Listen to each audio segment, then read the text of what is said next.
Big boss season 7 ലൈവിൽ ഇപ്പോൾ നടന്നുകൊണ്ടിരിക്കുന്ന അനുമോളും നൂറയും കൂടെ സംസാരിച്ചുകൊണ്ടിരിക്കുകയാണ്. അപ്പോൾ അനുമോൾ ഭയങ്കര ഡള്ളായിട്ട് ഒറ്റയ്ക്ക് ഇങ്ങനെ ഇരിക്കുന്ന സമയത്താണ് നൂറ വന്നിരിക്കുന്നത്. നൂറ ചോദിക്കുന്നുണ്ട്, നിനക്ക് എന്തെങ്കിലും പറ്റിയോ, നിനക്ക് എന്തെങ്കിലും പ്രശ്നമുണ്ടോ, എന്നോട് പറയാമെന്നൊക്കെ പറയുന്നുണ്ട്. അപ്പോൾ അനുമോളുണ്ട് ഒന്നുമില്ല എന്നൊക്കെ പറയുന്നുണ്ട്. അപ്പോൾ നൂറ ചോദിക്കുന്നുണ്ട്, ഈ ഫൈനൽ 5 കഴിഞ്ഞ സീസണിലൊക്കെ ഒരു പെണ്ണല്ലേ വന്നിട്ടുള്ളതെന്ന് പറയുന്നുണ്ട്. അപ്പോൾ അനുമോൾ പറയുന്നുണ്ട്, ഒരു പെണ്ണ് ജാസ്മിൻ.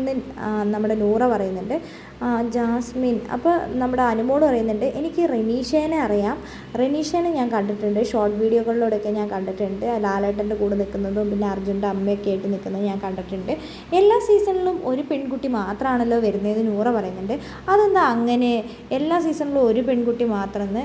അപ്പോൾ അനുമോൾ പറയുന്നുണ്ട്, ഞാൻ എങ്ങനെയാണ് ഇപ്പം എന്ന് ചോദിക്കുന്നുണ്ട്. അപ്പോൾ നൂറ പറയുന്നുണ്ട്, നീ വന്നപ്പോൾ ഭയങ്കര കരച്ചിലായിരുന്നെങ്കിൽ ഇപ്പം നീ നല്ല സ്ട്രോങ് ആയിട്ടുണ്ടല്ലോ എന്ന്. അപ്പോൾ അനുമോൾ പറയുന്നുണ്ട്, എനിക്ക് ബുദ്ധിമുട്ടുകൾ ഉണ്ടാകുന്ന സമയത്താണ് ഞാൻ കരയാറുള്ളത്, അതാരും മനസ്സിലാക്കാൻ ശ്രമിച്ചിട്ടില്ല. ചിലപ്പോൾ ഇതൊരു ബിഗ് ബോസ് ഗെയിം ഷോ ആയതുകൊണ്ടായിരിക്കാം ആർക്കും അത് മനസ്സിലാവാത്തതെന്ന്. എന്ത് മനസ്സിലാവാത്തതെന്ന് നൂറ ചോദിക്കുന്നുണ്ട്. ഞാൻ കരയുന്നതൊക്കെ ആർക്കും മനസ്സിലാവില്ല എന്ന് തന്നെ അനുമോൾ പറയുന്നുണ്ട്. 94 ദിവസവും കഴിഞ്ഞല്ലോ.